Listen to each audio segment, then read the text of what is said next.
अस्सलाम वालेकुम दोस्तों। चैप्टर 10 के न्यूमेरिकल सॉल्व करने जा रहे हैं जो स्मार्ट सिलेबस के मुताबिक सिर्फ 7 है। 1 2 3 4 5 6 और 10 ये टोटल हमने प्रॉब्लम सॉल्व करने हैं। तो चैप्टर 10 का पहला जो प्रॉब्लम है वो है 10.1। A positive charge projected perpendicular to magnetic field, यानी हमारे पास फॉर एग्जांपल ये मैग्नेटिक फील्ड है into the page. Okay, cross का मतलब होता है इनटू द पेज, यानी पेज की तरफ, यूं ऐसे। इधर से पॉजिटिव चार्ज आ रहा है, यूं परपेंडिकुलर पॉजिटिव चार्ज आ रहा है और उसकी स्पीड कितनी है 1500 मीटर पर सेकंड, यानी हमारे पास जो एंगल है θ1 वो है 90 डिग्री और उसकी स्पीड है 1500 मीटर पर सेकंड। आपको पता है इसके ऊपर फोर्स लगेगी और एक्सपीरियंस ऑफ फोर्स एफ, इसके ऊपर जो अपवर्ड फोर्स लग रही है उस फोर्स का नाम है एफ। जाहिर है राइट हैंड रूल आप यूज करो तो फोर्स अपवर्ड लगेगी और वो फोर्स कितनी है एफ। आगे पूछता एट व्हाट एंगल, कितने एंगल पे इसको भेजें with field particle should projected at speed, यानी v2 कितना है 2000 मीटर पर second, so that same force experience. अब सवाल सुनना बेटे, पहले मैग्नेटिक फील्ड इधर था, इधर से पार्टिकल आ रहा था, एंगल था 90 डिग्री और फोर्स उसने महसूस की F। अब वो कह रहा है कि मैग्नेटिक फील्ड के साथ 90 नहीं कोई और एंगल है, कोई और एंगल है, लेकिन अब स्पीड भी मुख्तलिफ है, 2000 मीटर पर सेकंड है, तो वो कितनी फोर्स एक्सपीरियंस, सॉरी वो सेम फोर्स कितने एंगल पे एक्सपीरियंस करेगा। तो फॉर एग्जांपल हमारे पास ये मैग्नेटिक फील्ड इधर है, ये चार्ज पार्टिकल आ रहा है और इसकी स्पीड है अब 2000 मीटर पर सेकंड और ये मैग्नेटिक फील्ड है, तो वो जो एंगल है वो थीटा हमने फाइंड करना है जो सेम फोर्स एफ एक्सपीरियंस करेगा। तो उसके लिए हम स्टार्ट करते हैं। इन दोनों केस के लिए फोर्स होगी F1 और वो आपको पता है फोर्स का फार्मूला होता है QVB साइन थीटा, तो ये बनेगा Q, चार्ज वही है पॉजिटिव, मैग्नेटिक फील्ड भी सेम है, इन दोनों को उसने चेंज नहीं किया, स्पीड को और एंगल को चेंज किया, तो मैं इसी को चेंज करूंगा, Q सेम रहेगा, B सेम रहेगा, F1 आएगा QV1B साइन θ1 और इसी तरह F2 आएगा QV2B साइन θ2, क्योंकि उसने मैग्नेटिक फील्ड या चार्ज का जिक्र ही नहीं किया, उसने कहा कि एंगल कितना होगा और स्पीड हमें दी है। फिर उसने कहा कि सेम फोर्स, यानी F1 और F2 दोनों क्या है सेम, तो आप इन दोनों को सेम रखो, F1 is equal to F2, तो वैल्यू पुट करो F1 की QV1B sine θ1 is equal to QV2B sine θ2, Q से Q, B से B कट गया। अब आप गौर करो, हमें चाहिए θ2, तो ये बनेगा V1 ओवर V2, ये V2 इधर आ जाएगा, साथ आएगा sine θ1 is equal to sine θ2। आप वैल्यू पुट करो, V1 है हमारे पास 1500, V2 है 2000, साइन θ1 है 90, तो ये आ जाएगा साइन θ2। वैल्यू पुट करो, ये 2 0 से 2 0 गए, 5 का 5 3 5 4 और साइन 90 1 होता है, तो ये बना 3/4 इज इक्वल टू साइन θ2, तो θ2 आ जाएगा साइन इनवर्स 3/2। तो आप इसको सॉल्व करोगे तो ये आएगा 48.59 डिग्री, तो ये हमारा रिक्वायर्ड आंसर आ गया। सिंपल तरीके से आप इसको सॉल्व कर सकते हैं। 10.2 में देखते हैं क्या कहता है। एन इलेक्ट्रॉन, एक इलेक्ट्रॉन है, एक्सेलरेट कर रहा है पोटेंशियल डिफरेंस इतने के अंदर इन ऑसिलोस्कोप, यानी कैथोड रे ऑसिलोस्कोप की बात कर रहा है, इलेक्ट्रॉन उसके अंदर मूव कर रहा है और मैग्नेटिक फील्ड के अंदर से पास करता है जो कि कितना है, यानी मैग्नेटिक फील्ड हमें दिया है 0.35 टेस्ला और जाहिर है मैग्नेटिक फील्ड के अंदर जब चार्ज पार्टिकल आएगा वो डिफ्लेक्ट होगा और वो डिफ्लेक्ट हो जाता है खास डायरेक्शन में और पूछता है उसके ऊपर कितनी मैक्सिमम फोर्स लगेगी। तो F मैक्सिमम हमने फाइंड करनी है। पहली चीज इलेक्ट्रॉन है तो इलेक्ट्रॉन के ऊपर चार्ज याद रख लो होता है 1.6 10 पावर -19 कूलम, ये रट लो, फिक्स है, ये चेंज नहीं होता, चाहे इलेक्ट्रॉन हो चाहे प्रोटॉन हो, इतना ही होगा, चाहे वो दे चाहे वो ना दे, यहाँ पे नहीं दिया हमें पता होना चाहिए, मास ऑफ इलेक्ट्रॉन का हमें पता होना चाहिए, जो कि होता है 9.1 10⁻³ किलोग्राम। ये डाटा हमें पता होना चाहिए। अब मैक्सिमम फोर्स फाइंड करने, तो फोर्स का फार्मूला हमें पता है QVB sin थीटा। ये सिंपल फार्मूला है। मैक्सिमम के लिए sin 90 होता है, तो वैल्यू पुट करेंगे, F मैक्सिमम हो जाएगा QVB sin 90 और sin 91 होता है, तो F मैक्सिमम हमारे पास आ गई QVB। अब Q हमारे पास है, V नहीं है, और B भी हमारे पास है, तो अब हमें क्या चाहिए, V चाहिए। तो इसको हम फाइंड करते हैं। पोटेंशियल हमें दिया है, पोटेंशियल डिफरेंस दिया है, तो पोटेंशियल का फार्मूला होता है बच्चों वर्क पर यूनिट चार्ज।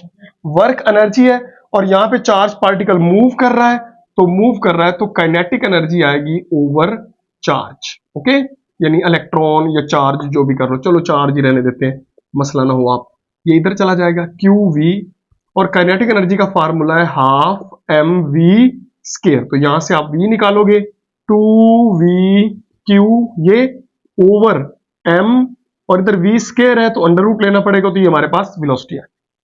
अब वेलोसिटी में वैल्यू पुट कर 2, पोटेंशियल डिफरेंस मैंने यहाँ पे लिखा ही नहीं, पोटेंशियल डिफरेंस है 15,000 वोल्ट। किलो है ना, तो किलो को मैंने चेंज कर दिया, तो ये आएगा 15,000। चार्ज है 1.6 10⁻⁻19 ओवर मैस 9.1 10⁻⁻31। इसका अंडर रूट लें तो हमारे पास जो स्पीड आएगी वो 7294 मीटर पर सेकंड। जब स्पीड आ गई, सारा डाटा आ गया, वैल्यू पुट करो तो F मैक्सिमम आएगी। Q की वैल्यू पुट करो 1.6 10⁻⁻19, V है 7294 और B है 0.35, तो हमारे पास F मैक्सिमम आ जाएगा 3.84 10⁻⁻16 न्यूटन। तो ये हमारा रिक्वायर्ड आंसर आ गया। 10.3 क्वेश्चन बच्चों थोड़ा सा ज्यादा समझने वाला है। एक स्केयर कॉइल है जिसकी साइड है 15 सेंटीमीटर, यानी उसकी एक साइड है 15 सेंटीमीटर यानी 0.15 मीटर। यहीं से मैं एरिया निकाल रहा हूं, तो एरिया होता है स्केयर साइड हो, बच्चे आपको पता है ये स्केयर है, एक साइड है 15 सेंटीमीटर, दूसरी भी कितनी होगी 15, तो एरिया लेना है तो वो L स्केयर आ जाएगा, यानी 0.15 इंटू 0.15 तो 0.0225 मीटर स्केयर। ये यहीं पे इसका काम तमाम करें।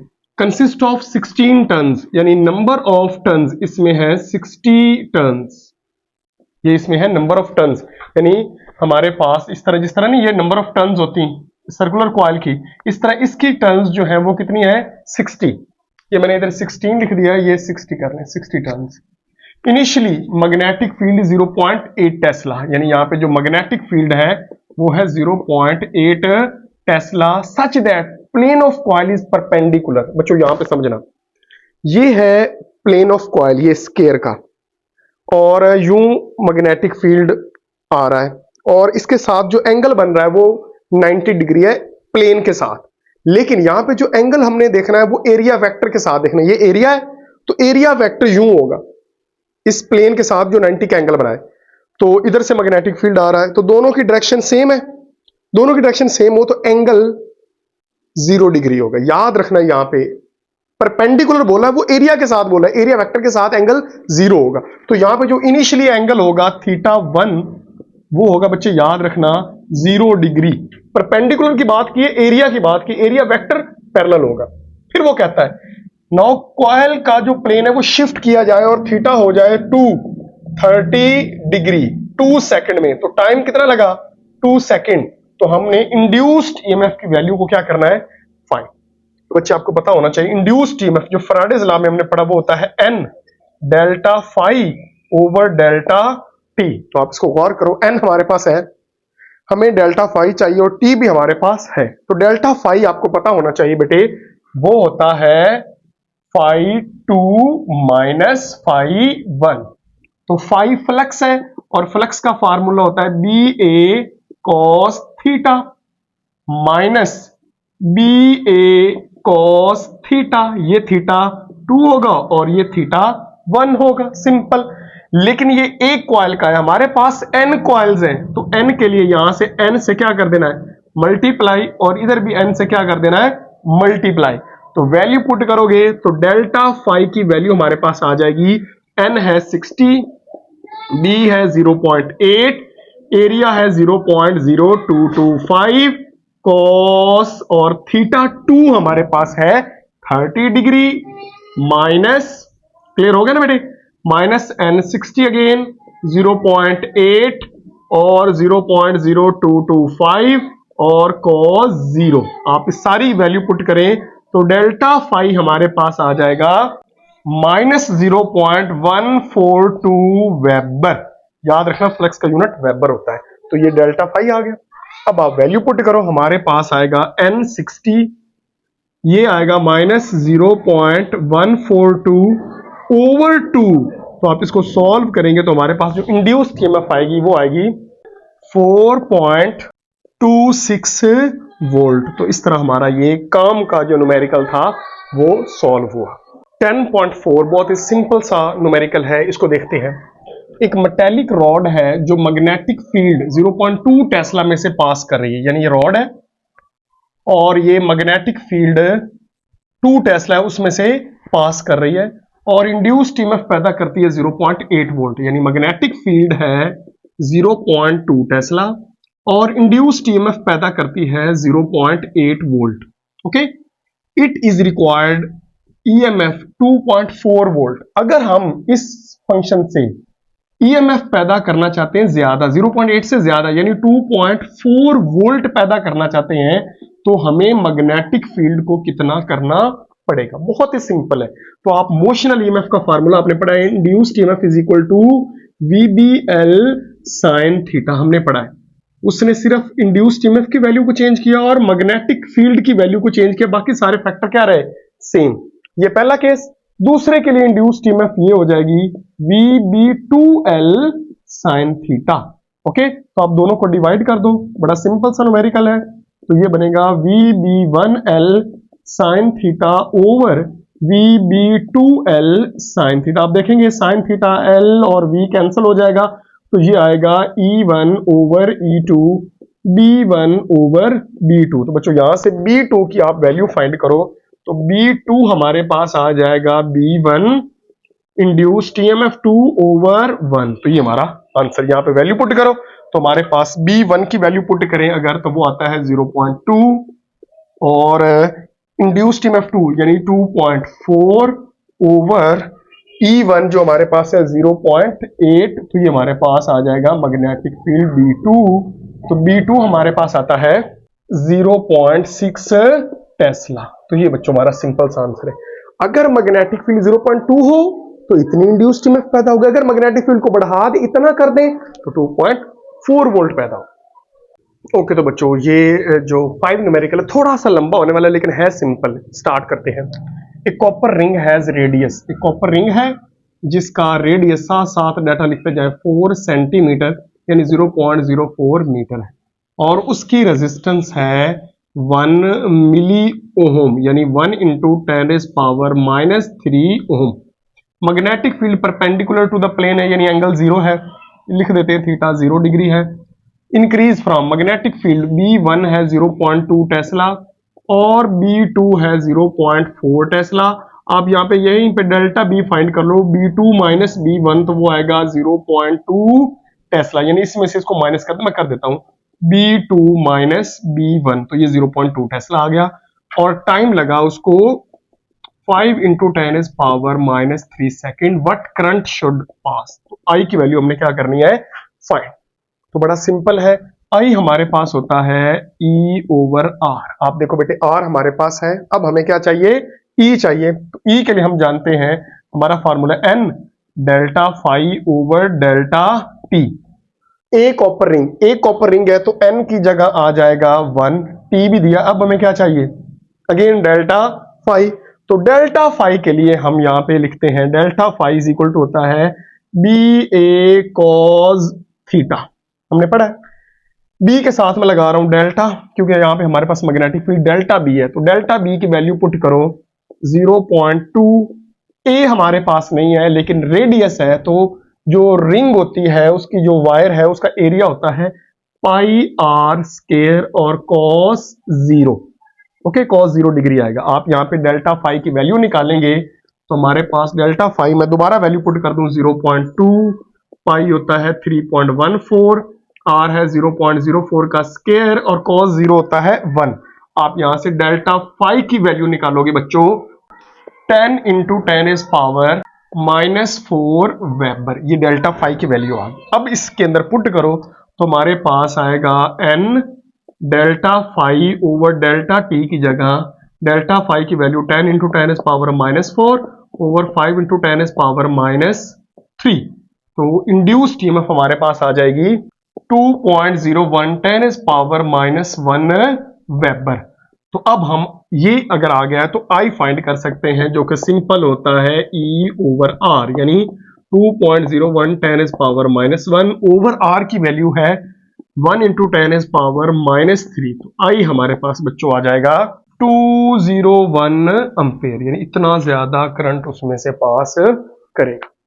ओके, तो 10.6 है, सिंपल सा न्यूमेरिकल है। वो कहता है एक कॉइल है जिसकी 10 टन्स है, यानी नंबर ऑफ टन्स है 10, और उसका एरिया है 35 सेंटीमीटर स्क्वायर। आपको पता है सेंटीमीटर को सेंटीमीटर में नहीं रहने देना, मीटर में चेंज करना है, तो इसका यूं लेंगे, ये बनेगा 3.5 10 इज पावर होगा -3 मीटर स्क्वायर।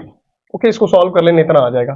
और मैग्नेटिक फील्ड दिया 0.5 टेस्ला द कॉइल। अब सुनो बच्चे, ये स्टोरी कुछ यूं है कि ये कॉइल है, मैग्नेटिक फील्ड के अंदर पड़ी है, और हमने इसको मैग्नेटिक फील्ड के अंदर से खींचना है, और खींचने के लिए जो टाइम लगा है वो है 1 सेकंड। जब आपको इसको खींचेंगे तो फ्लक्स चेंज होगा, फ्लक्स चेंज होगा तो उसके अंदर इंड्यूस्ड ईएमएफ पैदा होगी, वही इंड्यूस्ड ईएमएफ हमने क्या करनी है, फाइंड। तो सिंपल इंड्यूस्ड ईएमएफ का फार्मूला होता है n delta phi over delta T. तो आप वैल्यू पुट करो, n फाई होता है B A cos, perpendicular again है तो cos 0 आएगा ओवर टी।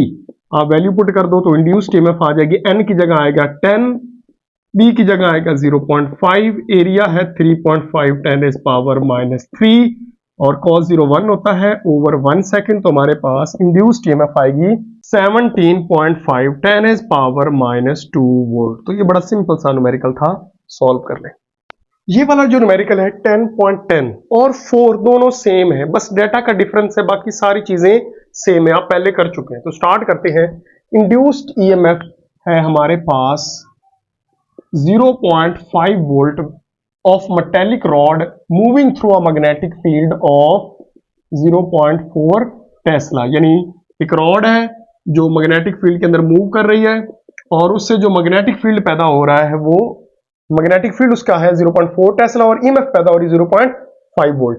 कहता है इफ इंड्यूस्ड ईएमएफ इतनी हो जाए, यानी पहले से बढ़ गई तो ये 1.5 वोल्ट होगी, तो मैग्नेटिक फील्ड कितना होगा, बी की वैल्यू हमने क्या करनी है, फाइंड।